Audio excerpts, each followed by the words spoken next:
Caregivers, have you ever felt like nothing is going right? Well, cheer up and welcome to Dave, the Caregivers Caregiver radio program, where you'll learn how to avoid that dreaded thing called caregiver burnout and how to survive the grieving process. Join Dave and his guests now as they share practice tips and tools that you can start using immediately to help get you through this day. Now, here's your caregiver host, Dave Nasani. From Los Angeles, a big LA welcome to all my listeners out there in Radio Land. I am Dave, the Caregiver's Caregiver at caregiverdave.com. And my lovely co-host Adrienne Gruberg is busy today and could not make it.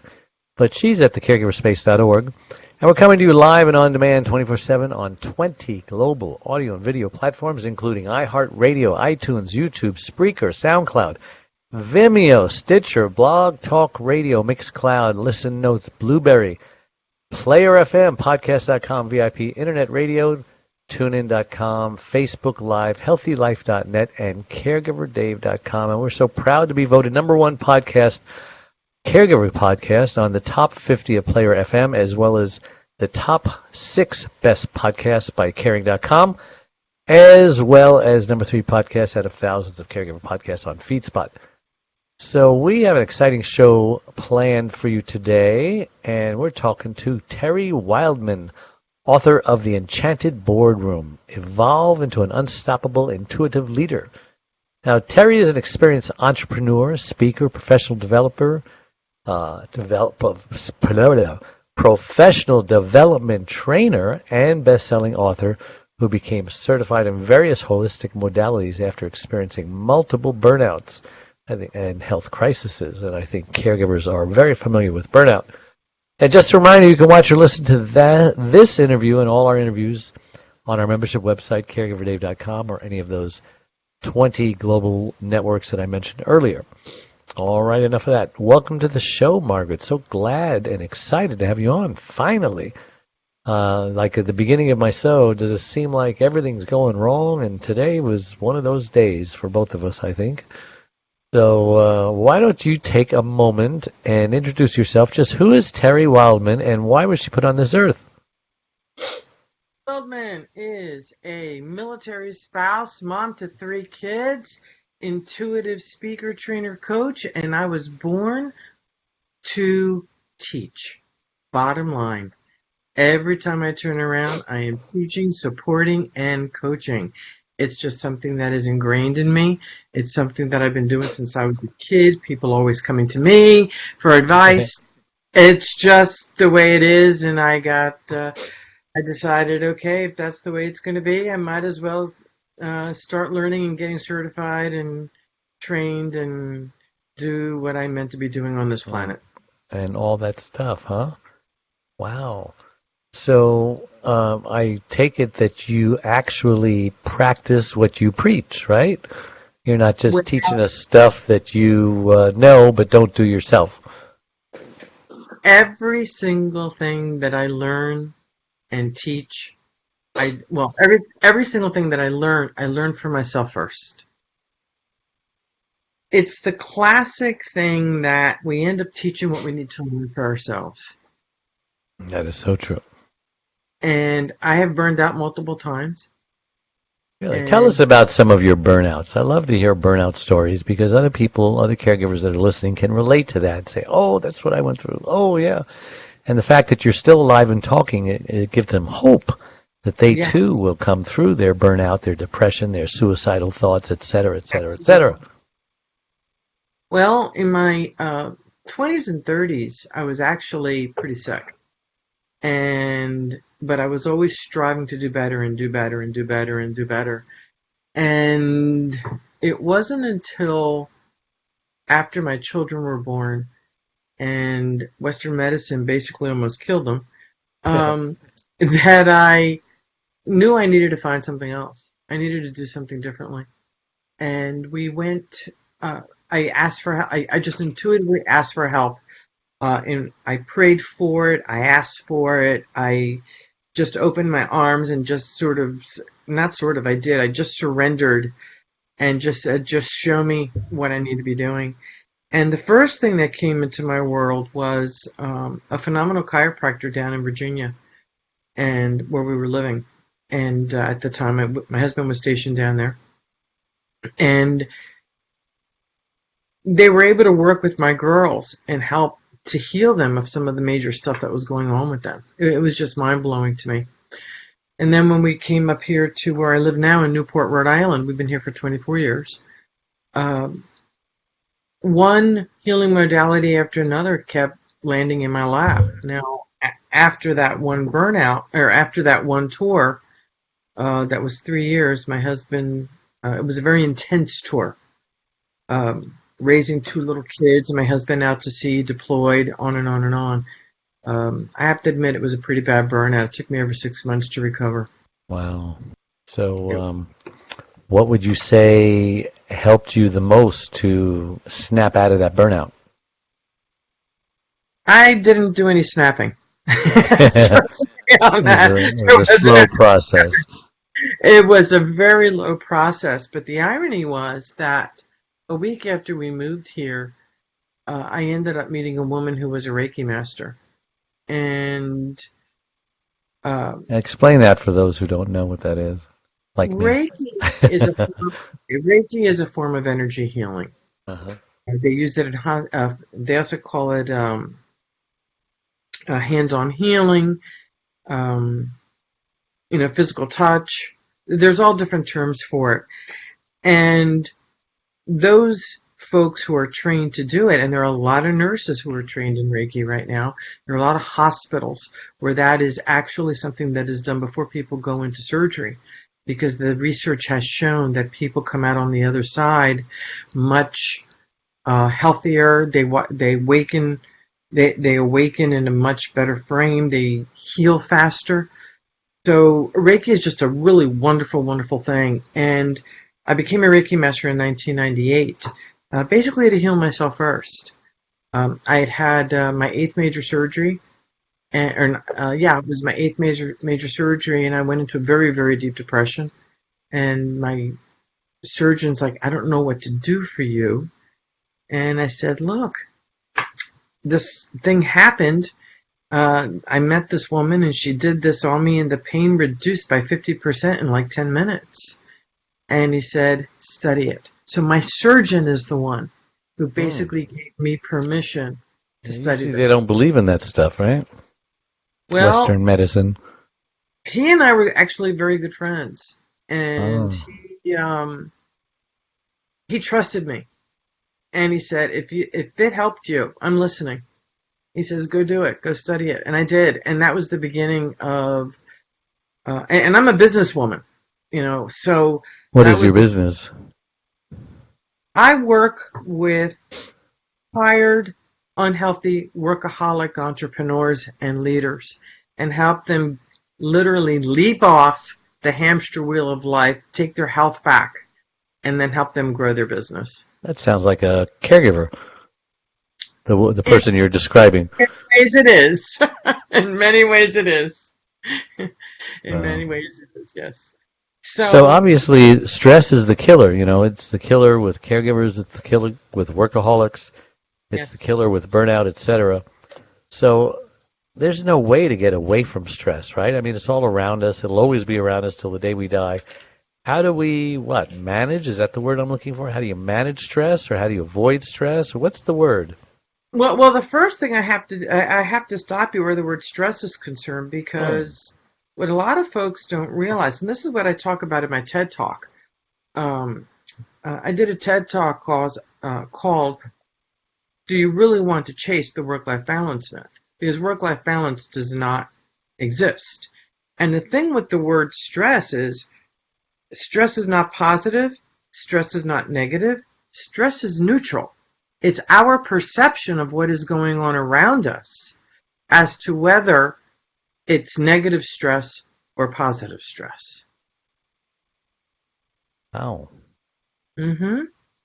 So, for example, you may have someone who just had a baby, and to them it's the most wonderful thing on the planet. To somebody else who's looking at that scenario, it could be negative stress. Right. You have somebody who just graduated from university.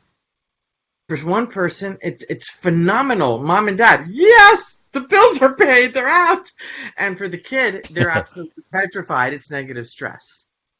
So every scenario it's two sides of one coin, and it really depends on how we choose to look at what is going on around us. In my early days, and this is something I didn't mention before, I was in law enforcement. And one of the things that we would talk about, and one of the things that I would teach, I also taught at a security school in my late 20s, and I taught these folks to understand that when something happened, there's an event, and in that event, you could say an event happened, it's in the middle of the circle, and you have people around that circle. You ask every single person what their perspective is of what they're seeing, and they're looking at the event from a different angle. And that angle can either create positive stress or negative stress. Yeah, now they have these stress events. They say if you're getting married, if you're going through a divorce, if you're going to a funeral, if you're changing jobs, if you're having a baby, if you're moving, that just is like they give it numbers. And Yes. So how much stress can a person, can the human body and the mind and the emotions, how much can we really take? I mean, there's some people I've met and spoken to that are going through like 5 of those things on that chart that I just mentioned, and my gosh, there's no wonder they're a nervous wreck or a nervous breakdown or can't function. So what do you have to say about that? Well, I'm one of those people. At the very moment, I'm a caregiver to my 96 and 94-year-old parents who live in another state. Mm-hmm. I'm running a business, and I have a sister who's about to have a transplant. Wow. And so, yeah, it's about building resilience and about needing to take care of yourself first. When my husband had, one of the things that people ask me is, can you give an example of a time in your life where things were very stressful and how you took care of yourself? And there's one very big, or very, what's the word I want to use? Powerful moment where my husband, his dad dropped dead of a heart attack at the age of 56 in 2 weeks. My husband was 56 in 1 week, and he was very, very white, very, very white. And we took him to the hospital. And this had been going on. He's an athlete, and this had been going on for quite a while. We couldn't, and the doctor was going to let him go because all of his exams came back positive. All of his tests came back absolutely wonderful. Extraordinary. The man's a phenomenal athlete. And I looked at her and I said, his dad dropped dead at 56 in 2 weeks. He is now 56 and 1 week. She said, okay, you're not going anywhere. Make a long story short, the next day he was on a treadmill, and he's a runner. He almost destroyed the machine, got on the table to the stress, and the doctor shoved a nitro down his throat and said, we have to rush you up to the hospital. And the guy came out and he said to me, Terry, there's a massive blockage. We don't know what is going on and what's happening. And I let the ambulance take him, but what I did to take care of myself, I knew it was going to be hard, I knew it was going to be intense. I went home. I had a good meal. I meditated. And I went to the middle school, took care of my son, explained to him that somebody else was going to be taking care of him, and that his dad, basically, hey, dad needed to go to the hospital, blah, blah, blah. But what I did was I took care of myself first, because I knew that if I didn't take care of myself, I couldn't be there completely for him. That is so true. Even the Bible talks about love your neighbor as you love yourself. And a lot of people don't love themselves. They think they do. They don't take care of themselves. They don't eat right. They don't drink right. They don't sleep right. They, put their needs last. Yes. They isolate themselves. They ignore all their friends. Now their friends don't come by, and they've built a caregiver prison for themselves. And so how in the world are they going to take care of their loved one? I mean, are they going to treat their loved one the same way they're treating themselves? God forbid.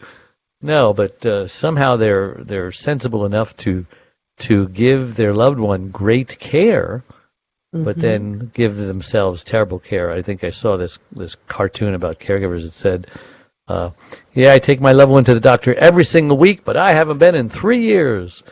And there you Well, have it. okay, I need to back up on that though, because I haven't been to the doctor in 3 years because I am so healthy. All right, it's funny that you Well, said you're that, the exception to the rule. These that but I and it's most because caregivers who haven't been to the doctor in 3 years, they have high blood pressure, they have I, high cholesterol, their knees are shot. I mean, they're a mess. They're overweight, they're diabetic, uh, pathetic, and so on. and maybe I am the exception because I do work on myself every single day, and that is what I was saying earlier about these holistic modalities. I learn them, I use them to with my clients. Then the next one comes lands in my lap. Yeah. Use them with my clients. So everything that lands in my lap, I do use for myself. You're absolutely And right. and I want you to define what holistic is because we're using a lot of terms that a lot of people may not be familiar with. Great. It's been And around a while. I love that you asked that question. Holistic is actually a term that a lot of people have associated with the New Age, when in fact it Hmm. is not. You What should it is? define New Age also. Oh my goodness. Okay. Yeah. So woo woo. Okay. I call what I do practical woo. Right. But a lot of people say, oh, that's just fancy schmancy. Oh, that's all just woo woo stuff, blah, blah. No, what I do is I'm a very Pookie pookie. grounded, practical human being. And the word holistic is about looking at things completely, the whole picture. It's Hmm. the whole. Um, as when I work with my leaders, I teach them how to look at a situation from 30,000 feet up and also at ground level because the perspective is very different and it gives them a very holistic view of what is going on with a specific scenario so that they can make really good decisions. So the term holistic is about looking at the entire picture and bringing in I say mind, body, and spirit, but looking at it from the practical, tactical, and logical, the emotional, the energetic, and the intuitive, and the values based spirituality piece, not religious, but values based spirituality piece, which is love, kindness, honor, trust, honor, respect, integrity, loyalty, love of fellow man. So when you integrate all of that, it is a very holistic model that allows leaders, entrepreneurs, and any person to be able to look at whatever it is that they're doing from a very grounded perspective.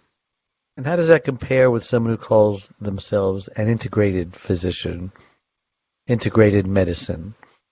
Into integrative medicine to me is a very Mm. holistic way of looking at medicine. The thing with Western medicine, they often and hey, when I have a car accident and I have an emergency, I want Western medicine there. Let me tell you. However, Western medicine almost killed my kids, as I said. How's that? Um, the oldest one had hives on top of hives on top of hives on top of hives when she was about 5 years old, Mm. and the doctors had no clue what to do. Absolutely no clue. And then we found out she was highly allergic to foods. Mm. So they didn't even think of it. They didn't even, How old was she? oh, well, okay, she was 5, 6, something like that. Wow. And then my baby, she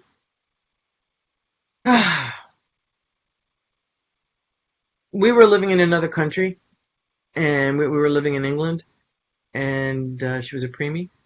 Mm. And to make a very long story short, she got very, very sick. At 5 months, she was only 10 pounds. Mm. And she lost 3 pounds, got very, very sick, and they kept saying, it's just a virus, she'll be fine. And after 3 days, I demanded to take my child to the ER. And we found out she had her right lung had collapsed. She had pneumonia. She had encephalitis and the Where RSV virus. was she that she wasn't in the ER? They wouldn't let me take her to the ER. Was she in a hospital or where? And we took her to the hospital. I finally talked the doctor into taking her to the ER. So you And were just seeing the doctor in his office and so on. yeah, and, well, it's the way we were living on the economy. We Yeah. were living, in the suburbs of England on socialized medicine, Hmm. and we had to go to the clinic. We weren't we at that Yeah. time go to the ER, and so anyway, make a very long story short, 3 doctors later, finally got her into the hospital, and the doctor told me to Wow. prepare myself because she would not live through the night. And now she's 28 years old and a doctor of physical therapy. Was he a holistic doctor? No, But they knew what to do. at the hospital. Yeah. Um, they're the ones who basically told me to prepare myself. She probably would not live through the night. And where did you take her from there? Home. No, she did survive, but it Hmm. was a miracle. It was a miracle. Miraculous. I like those. No explanations. There was a All right. miracle. Kid. We're gonna take a short break, so we'll be right back. Don't go away. One Arm, One Leg, 100 Words, Overcoming Unbelievable Hardships, is about Charlene, a stroke survivor. Back in 1996, Charlene was a healthy, normal, very active 52-year-old woman whose amazing talents resemble that of both a Martha Stewart and a Wonder Woman.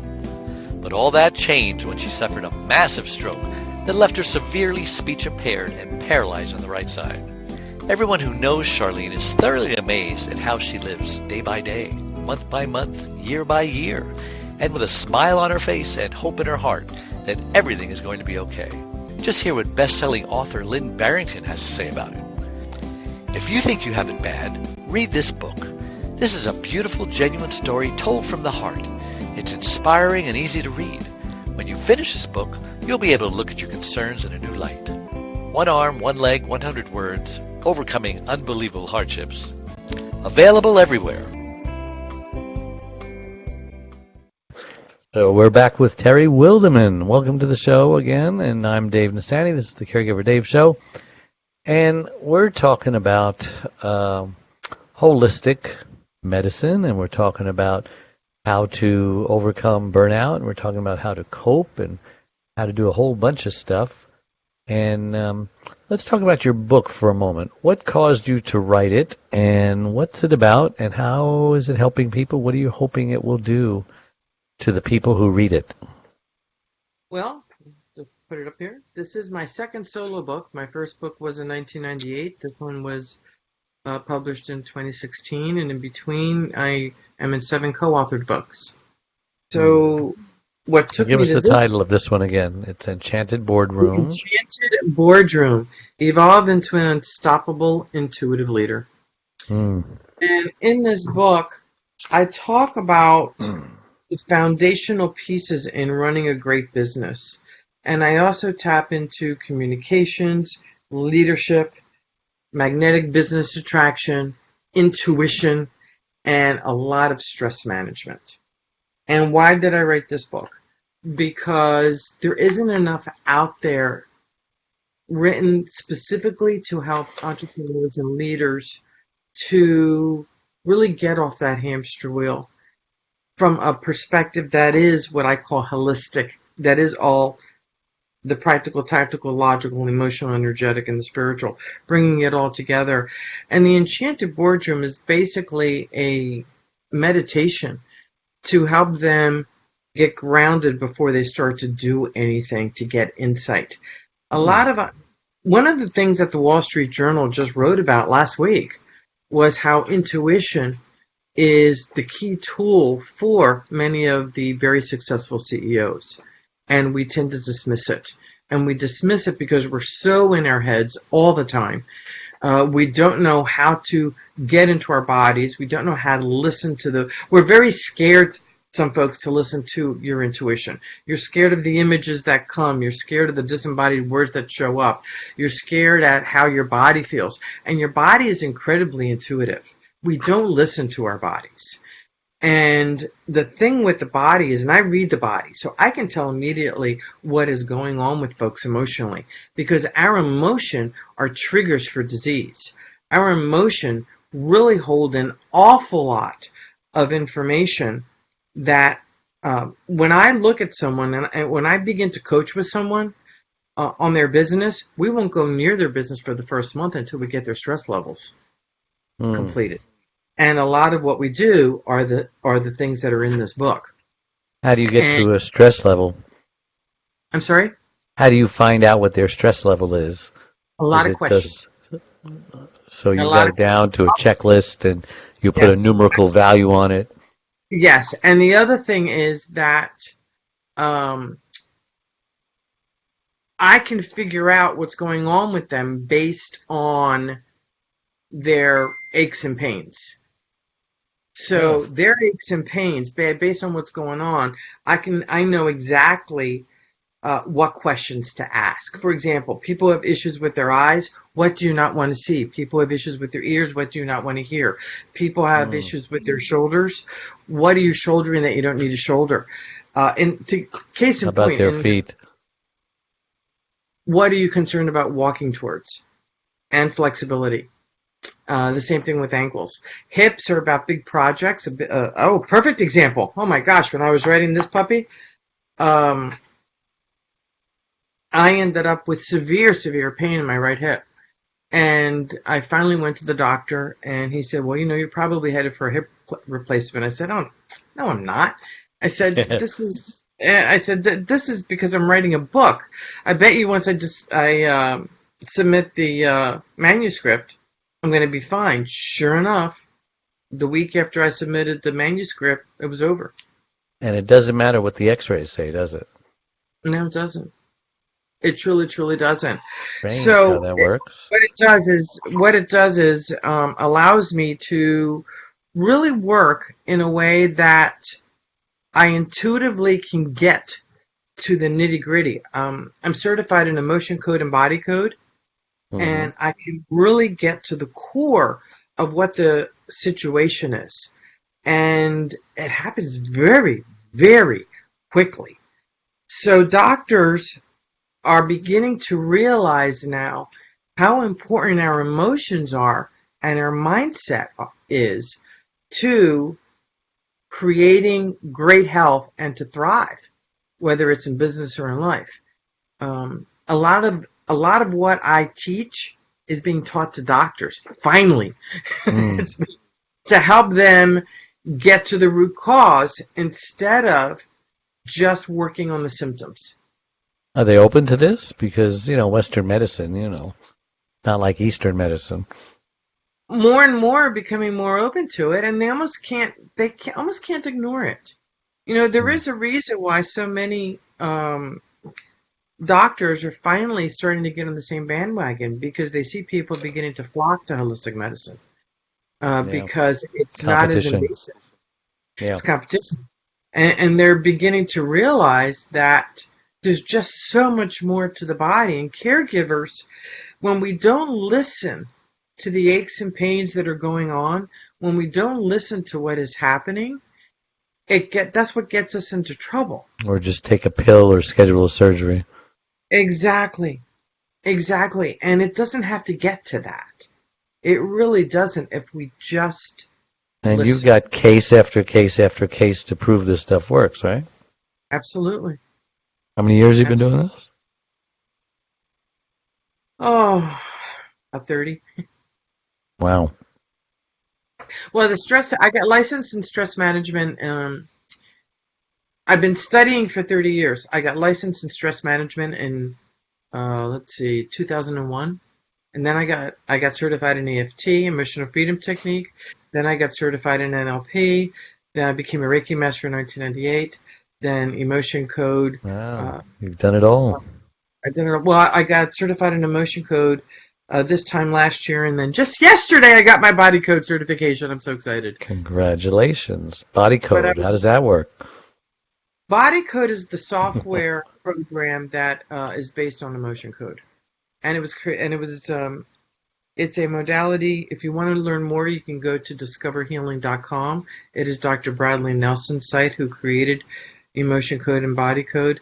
And frankly, it's become my go-to modality in working with stressed out people, quite Is frankly. that like the intelligence quotient, IQ, and emotional quotient, EQ?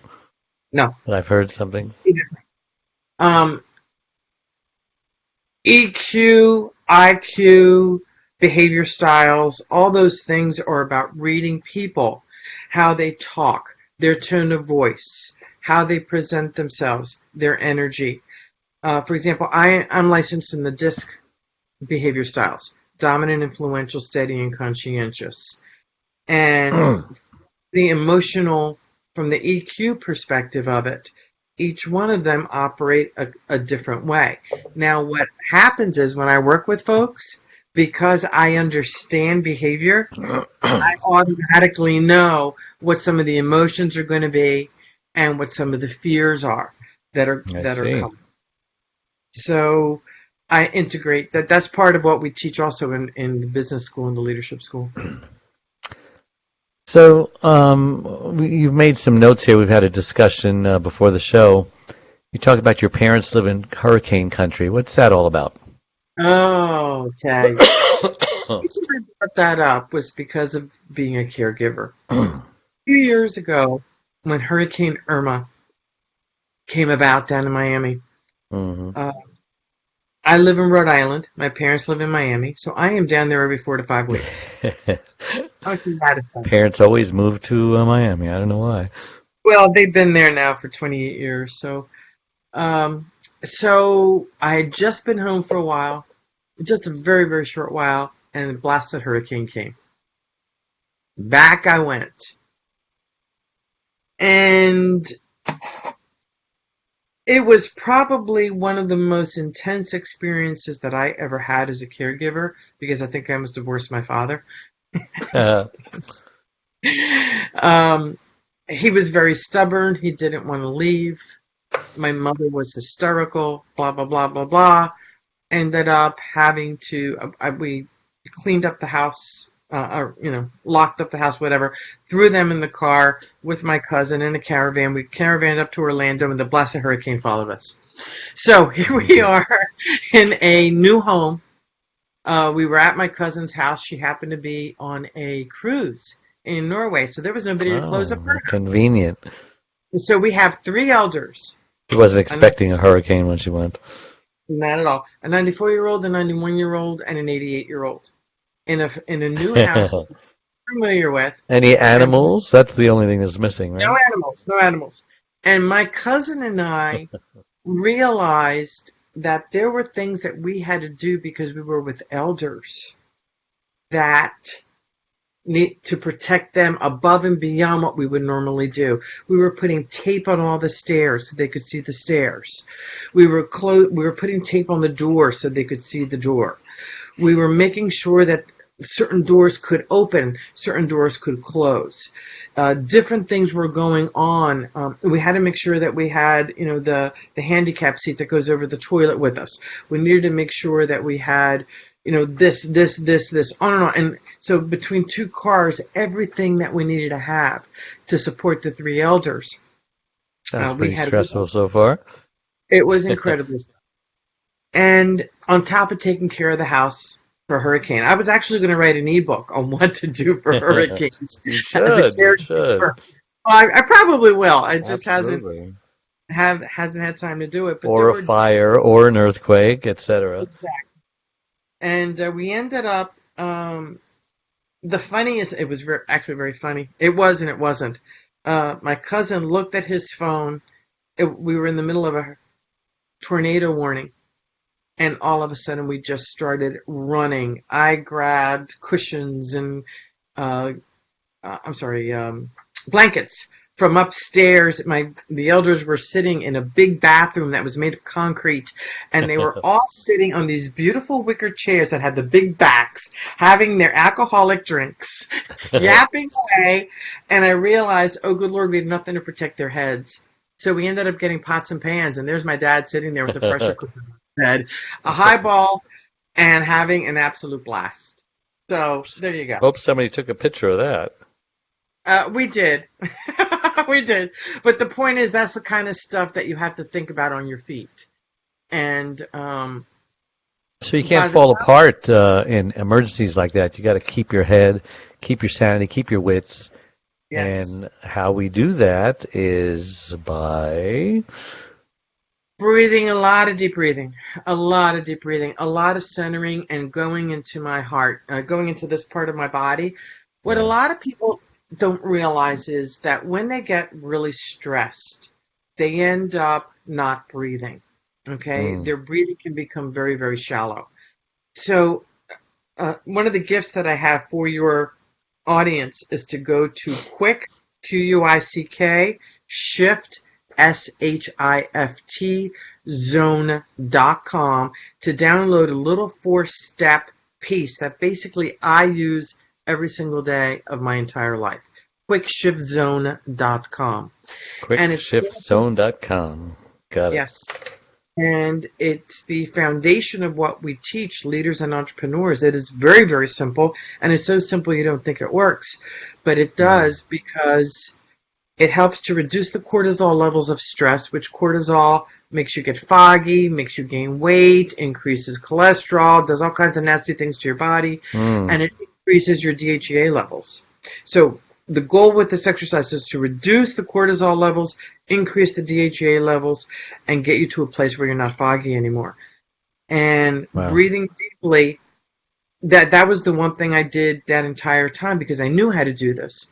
I was breathing deeply, shifting into my chest, thinking about the positive thing that we were all together and that we had each other. My cousin and I made a phenomenal team. And everybody was safe and sound. But we knew what to do in the moment. But the deep breathing was the key. Yeah. And it sounds like you were also talking to your subconscious, which is kind of stupid. It only knows what you tell it. You know, it records everything. And here, you know, if you tell it I'm stupid, I can't do this, I can't do that, that will probably fail, oh, that's going to break. It almost goes into automatic mode and making a self-fulfilling prophecy from your words. So you're just being positive, and you're, in addition to all the other things you're doing, and you're just acting like everything's under control, and after a while your subconscious believes it, and it makes it come to pass. And is that? I'm going to add another step to that. Okay. You are correct, David. You really are correct. However, I'm going to add another step to that. Your subconscious has that's where intuition lives. Okay? And when you get really quiet and you breathe deeply, the heart organ, okay, is a brain. Mm-hmm. We have the brain in the head and we have the brain in the chest. And this is scientifically proven, by the way. Okay, this is not Terry Wildemann woo-woo. This is science. The heart is a brain. The electromagnetic field of the heart can be measured 6 to 10 feet away from the body in a 360-degree circumference. Heart intelligence is huge. When there's a heart transplant, the body is kept alive by machines. When the heart goes in, the heart begins to pump on its own. It has an intelligence, a huge intelligence that those of us who don't get it don't realize how powerful it is.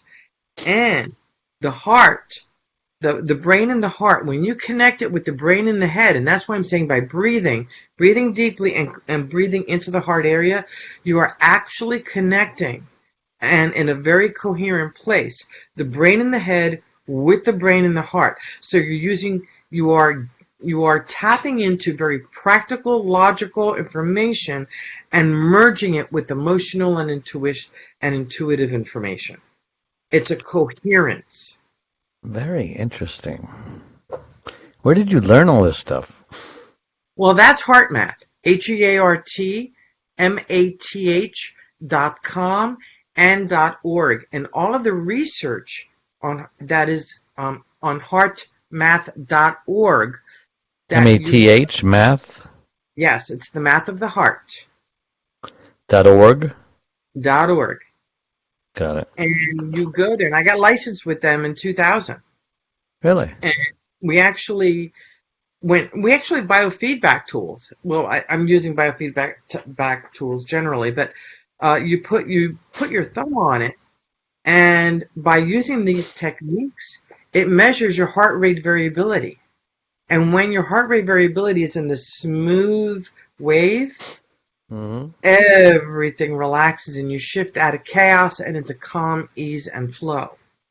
And that's when you allow your intuitive gifts to really evolve.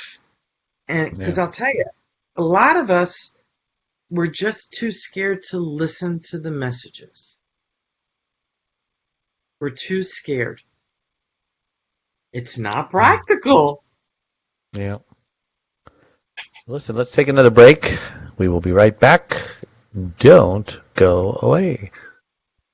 We are a community of caregivers that understands and supports you wherever you are in your journey. We are a place to connect with other caregivers, but more importantly, a place to get practical, actionable help. There are lots of ways for you to get support. First of all, you can download our welcome pack. This will get you started on your Thrive journey. Next, you can ask and get answers to your questions by posting them here in our private Facebook groups. You can also get live online support by attending one of our live weekly Connect webinars. You can get practical, actionable advice by listening to our weekly podcast. You can hear and read other stories about other caregivers' experiences. Plus, add your own in our weekly Share Your Story forum, posted every Tuesday in the Facebook group. You can access essential resources and download practical Thrive Solutions packs, all of which are geared to help you thrive as a caregiver. You get lifetime access to all of our resources. Again, we're here to support you and help you thrive and to enjoy your life as a caregiver. And remember, this is a place to get hope, not just cope. And we're back with Terry Wildemann. Tell us about post-traumatic stress disorder. I think you've got some opinions about that, don't you? I do, especially being a military spouse. Oh, let me tell you. One of the things about it is it can affect anyone, absolutely anyone. I know for a fact that I had it after Hurricane Irma.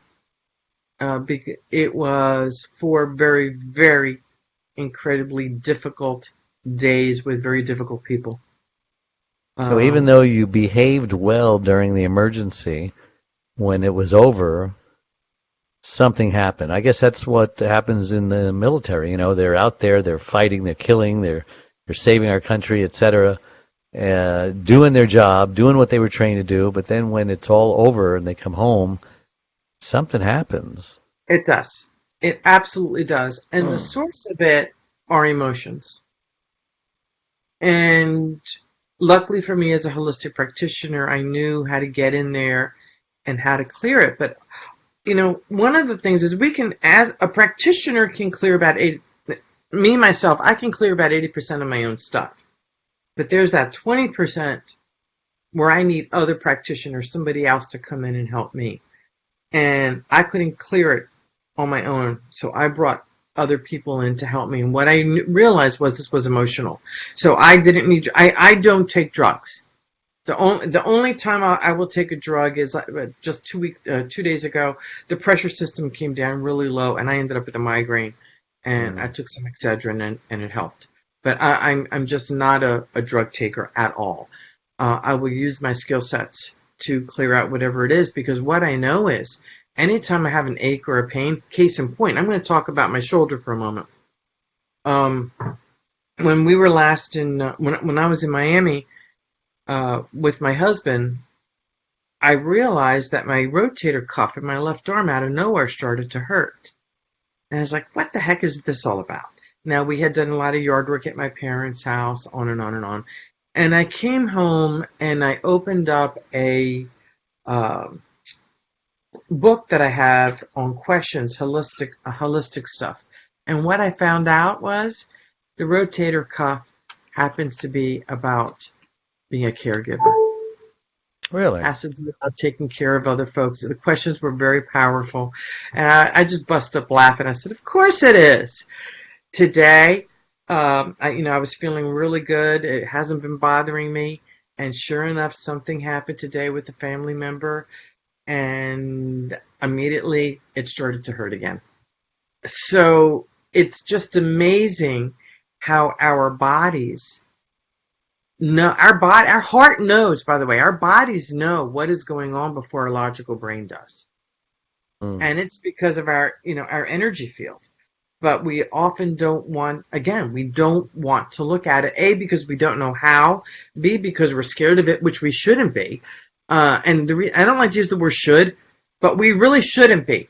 Because this body that we've been given at birth is an amazing, amazing tool that teaches us and allows us to do such amazing things. Amen to that. What are your plans for the future? What's coming down the pike that you're getting excited about? Oh my gosh. I'm very lucky that other family members have picked up the pieces and they're going to be helping my parents. So I don't need to go till December. So from a caregiver perspective, I'm really enjoying that. But now that the certification is over with Body Code, my goal is to help as many people as possible through my online Intuitive Leadership University, where we will be having 3 different schools: the Life Wisdom School, the Business Wisdom School, and the Leadership Wisdom School. Plus, we're going to be offering retreats and integrative coaching. So that's what's coming up. Wow, you're a busy lady. So where are you finding your clients from? How do you help them? How do you find them to help them? I don't need to find them. They find me. You don't advertise? It's word of mouth? It's mostly word of mouth, doing interviews like this. And being there 30 years doing it. Events. People know what I'm doing. I'm all over social media. They can contact me on my website. I've really learned that the people I'm meant to work with, they just show up. I don't have to really. When I push really hard to get clients, it doesn't happen. When I let go and just focus on what I love to do, which is help entrepreneurs, leaders, and we're all caregivers to one extreme, one perspective or another. When I just step into this place of, I just want to help, I want to help people heal in mind, body, and spirit. That's what I meant to do as a teacher. You asked in the very beginning what I meant to do. It is about teaching. It is about, somebody said to me fairly recently, which is a term I have a hard time with. I'm a healer. And I said, I have a hard time with that term. And they said, get over it. That's what you are. I was like, okay. Wow. And I guess I am. So what is your contact information in case somebody wants to ask you some questions or ask you about their healing and their problems and their pain and so on? It's intuitiveleadership.com. And on intuitiveleadership.com, you will find our services, our coaching services, our emotion code services. You will also find my blog. You will find our podcast, Your Seventh Sense. And we're going to be starting a new podcast in January called Awaken the Possibilities. And they can also join me on Facebook in my Facebook group, Awaken the Possibilities. Awesome. I appreciate you coming on. I can't believe how fast the time has gone. And I'm at caregiverdave.com, your one-stop shopping. And while you're there, remember to click that button that says free gifts. Always giving away for something free. And my parents told me never turn down anything free. And if you feel like joining, it's very inexpensive to join our membership group, $97 for an entire lifetime. And you get tons and tons of resources, tons of videos and blogs and articles, and you get an hour coaching session with me. That's worth it right there all by itself. So again, caregiverdave.com, and we will see you again. Bye.